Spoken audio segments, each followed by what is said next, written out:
पुढच्या 3 महिन्यामध्ये 4 महिन्यामध्ये अजित पवार जेलमध्ये दिसतील.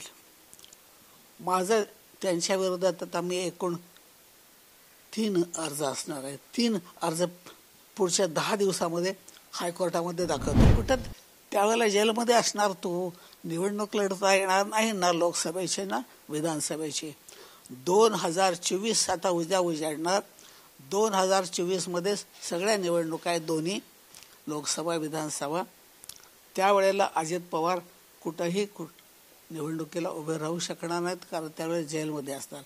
पुढच्या 3 महिन्यामध्ये 4 महिन्यामध्ये अजित पवार जेलमध्ये दिसतील. माझं त्यांच्या विरोधात आता मी एकूण 3 अर्ज असणार आहे. 3 अर्ज पुढच्या 10 दिवसामध्ये हायकोर्टामध्ये दाखवत होती.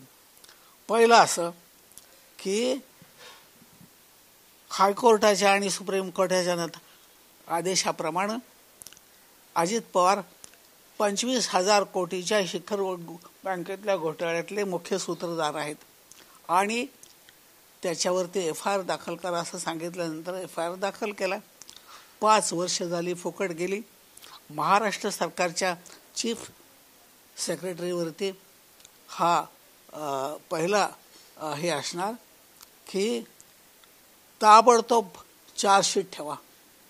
आम्ही FIR दाखल केलाय, ताबडतोब चार्जशीट ठेवा आणि अजित पवारला कोर्टासमोर उभा करा.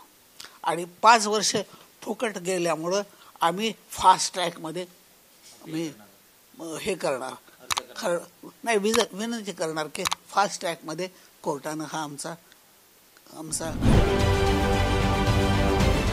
राजकारणातील प्रत्येक अचूक बातमीचे सर्वात आधी अपडेट्स मिळवण्यासाठी सरकारनामाच्या सर्व सोशल मीडिया प्लॅटफॉर्मला लाईक, फॉलो आणि सबस्क्राईब करा. तसंच सर्व नोटिफिकेशनसाठी बेल आयकॉन प्रेस करायला विसरू नका.